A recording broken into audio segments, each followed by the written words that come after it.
I'll be honest, even with the win, the energy fell flat. After the postponement in Minnesota, the Warriors beat a lifeless Timberwolves team by doing something simple but effective, getting into the paint first. In what started as a defensive matchup, Golden State blew it open by pushing in transition and playing inside-out basketball, collapsing the defense and generating rhythm threes. I want to break down how that shifted the game, so let's get to it.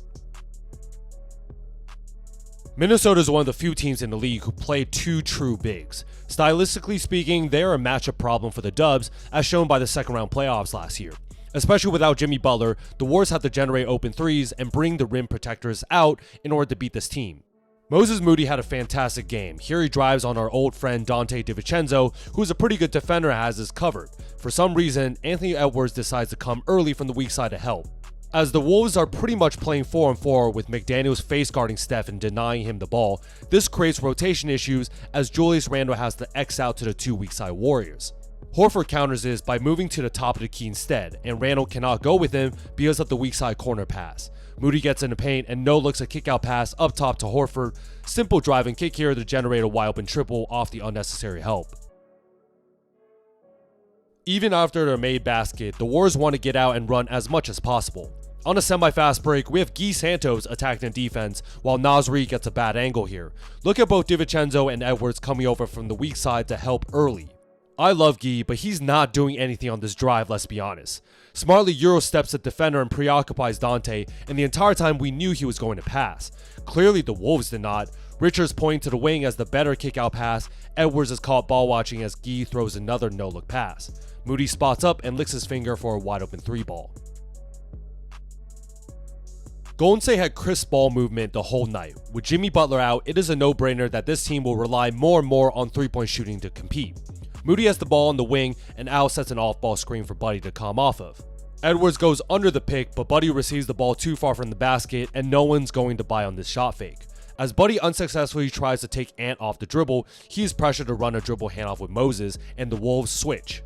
Naz Reid, however, has got 1 foot in the paint one pass away off a stretch big. Even though this is a decent contest in my opinion, you can't be surprised with Horford catching a rhythm and pulling up from deep with your hands down. We'll take this bucket. Steph had a relatively inefficient but impactful night. This is the classic Warriors head tap play where Richards sets a cross screen for Curry, but the primary focus is to come off the Draymond Green down screen. Since it was not Jaden McDaniels covering him, Shannon Jr. makes a mistake of defending Curry off ball by trying to cheat the screen and shoot the gap here. Steph counters by slightly flaring to receive the pass and create space, and with Shannon Jr. taking the long route here, Steph hesitates a bit but still pulls it from deep because he's just that guy.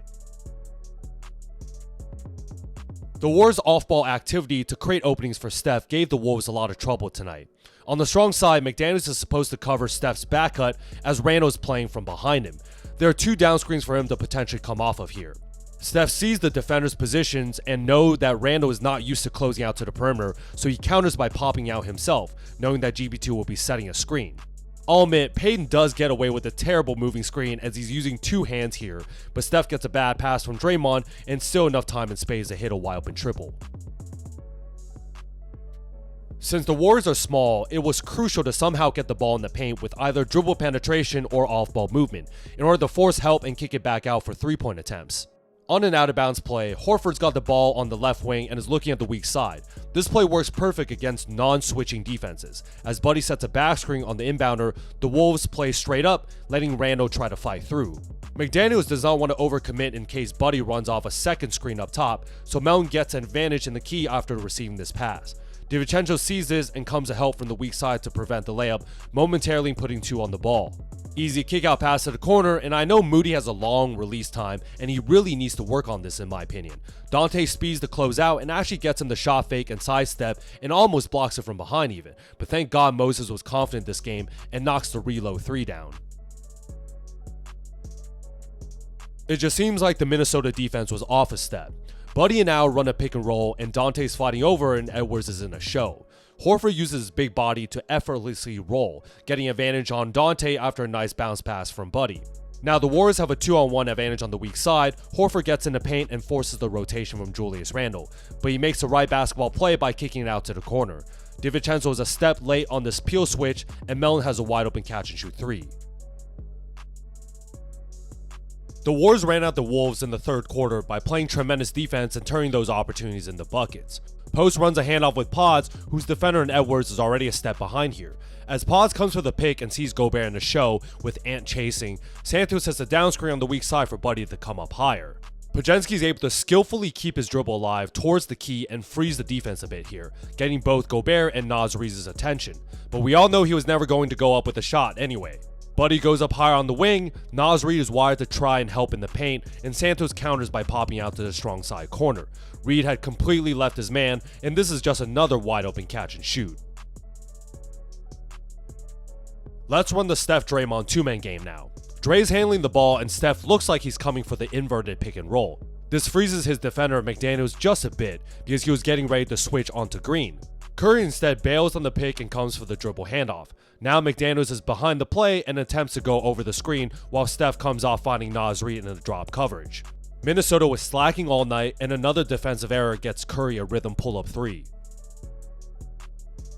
Golden State put away the game early by relentlessly continuing to attack the paint, forcing help and then kicking the ball out as the right basketball play. On a semi-fast break, Steph swings to the Buddy who attacks the closeout and gets by Mike Conley. Naz Reid has to come and protect the paint, leaving a 2-on-1 advantage for Golden State on the weak side.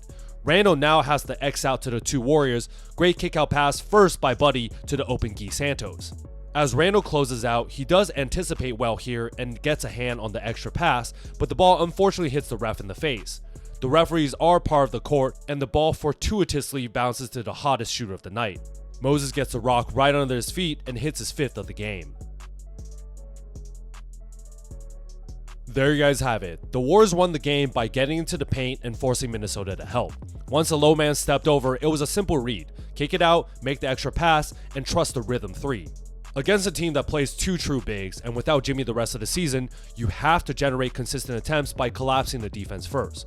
Golden State did that all night, and with tremendous defense forcing steals, they also capitalized on those extra opportunities off of Minnesota's turnovers. I'm expecting a totally different effort tomorrow night from them, now onto a back-to-back in a baseball series at the same stadium, so if you guys like this breakdown, like and subscribe to see more.